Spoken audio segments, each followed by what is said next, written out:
It was built to commemorate the centenary of Brazil's independence from Portugal. And it's a huge 100-foot high Jesus standing with his arms outstretched. But from a distance, the towering figure of Christ the Redeemer looks like a white cross. It's only when you come nearer that you begin to be able to make out the shape of a man. Not a man hanging on the cross, but a man in the shape of the cross. Now, although many of us prefer to focus our devotions on a plain cross, on Good Friday, there's no escaping the image of a man hanging on that cross, the crucifix, the image of a man in the agony of death. The loving relationship with God, a relationship which can only be healed. Does that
Saviour of the world, what have you done to deserve this? And what have we done to deserve you? Strung up between criminals, cursed and spat upon, you wait for death. And look for us whose sin has crucified you. For the mystery of undeserved suffering, you bring the deeper mystery of unmerited love. Forgive us for not knowing what we have done. Open our eyes to what we are doing now, as through wood and nails you set us free from our sin and transform us by your grace. Amen. Join together in the Lord's Prayer. Our Father, who art in heaven, hallowed be thy name. Thy kingdom come, thy will be done, on earth as it is in heaven. Give us this day our daily bread, and forgive us our trespasses, as we forgive those who trespass against us. And lead us not into temptation, but deliver us from evil. For thine is the kingdom, power, and the glory, forever and ever. Amen.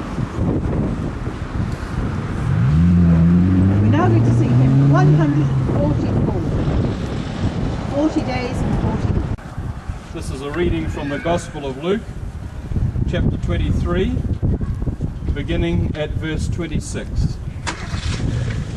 As they led him away, they seized a man, Simon of Cyrene, who was coming from the country, and they laid the cross on him and made him carry it behind Jesus.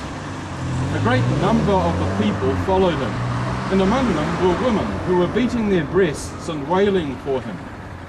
But Jesus turned to them and said, "Daughters of Jerusalem, do not weep for me, but weep for yourselves and for your children.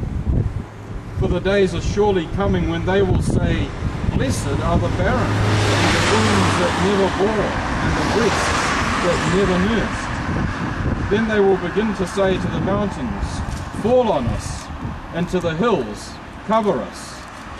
For if they do this when the wood is green, what will happen when it is dry?" Two others also, who were criminals, were led away to be put to death with him. When they came to the place that is called the Skull, they crucified Jesus there with the criminals, one on his right and one on his left. Then Jesus said, "Father, forgive them, for they do not know what they are doing." And they cast lots to divide his clothing. And the people stood by, watching. But the leaders scoffed at him, saying, "He saved others, let him save himself if he is the Messiah of God, his chosen one." The soldiers also mocked him, coming up and offering him sour wine, and saying, "If you are the King of the Jews, save yourself." There was also an inscription over him, "This is the King of the Jews." One of the criminals who were hanged there kept deriding him and saying, "Are you not the Messiah? Save yourself and us." But the other rebuked him, saying, "Do you not fear God, since you are under the same sentence of condemnation? We indeed have been condemned justly, for we are getting what we deserve for our deeds. But this man has done nothing wrong." Then he said, "Jesus, remember me when you come into your kingdom." He replied, "Truly, I tell you, today you will be with me in paradise." It was now about noon, and darkness came over the whole land until 3 in the afternoon, while the sun's light failed, and the curtain of the temple was torn in two.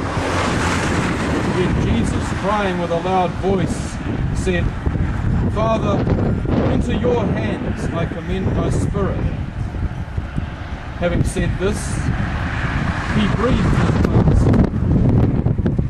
When the centurion saw what was taking place, he praised God and said, "Certainly this man was innocent." And when all the crowds who had gathered there for this spectacle saw what had taken place, they returned home beating their breasts. But all his acquaintances, including the women who had followed him from Galilee, stood at a distance watching these things. This is the word of the Lord.